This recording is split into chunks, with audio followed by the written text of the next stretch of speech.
So this is a 6-unit building. We have plans to completely renovate this, turn it into a beautiful project, a great restoration.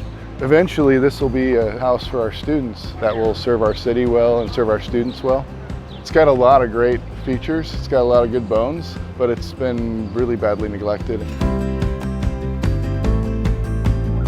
All of these corner downspouts have been removed, and so they've been leaking on the building, and they actually have completely undermined and drawn out all of the mortar and all of the corners. So that's kind of the first priority, because those corners are starting to compress and sag because of all that water that's gotten in there. Another thing that's really great about this property is its proximity to St. Peter's Church right here. It'd be really neat to be able to live in this house and be right next door to the Blessed Sacrament. Should we take a look inside? Sure. Okay.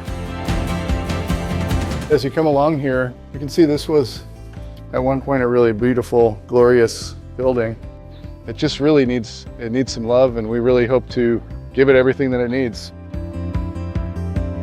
All of these apartments are very similar. They have lowered the ceilings. These probably would be about 12-foot ceilings. But our plan is to come through here and just renovate everything and clean it all up. So each of the units has its own little bathroom. They're at the moment kind of dumpy, but we're going to be renovating those. And obviously all new flooring. We'll put a laundry closet in each unit.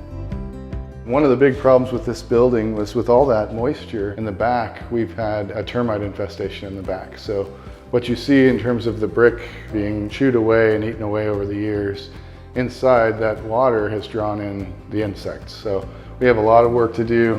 So all of this has to be ripped out and reworked.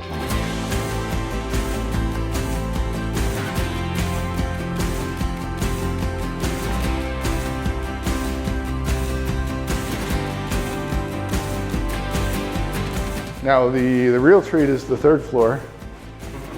Brace yourself for that one. And there's a pigeon. You want to get that?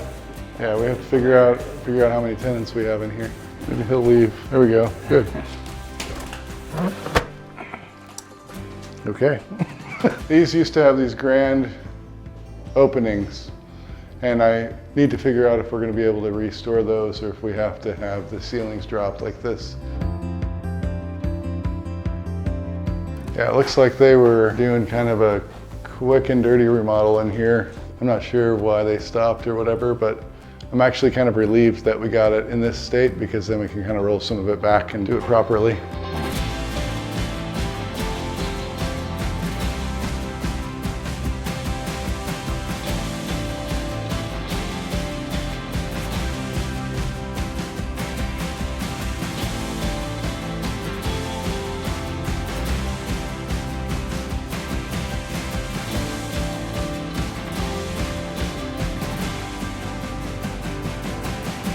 So this is a great place for us to test our model of really providing an opportunity for students to grow through craftsmanship. We're trying to set the standard and really raise the bar in town here with the kind of renovations that we do and how complete we do the work and how well we do the work.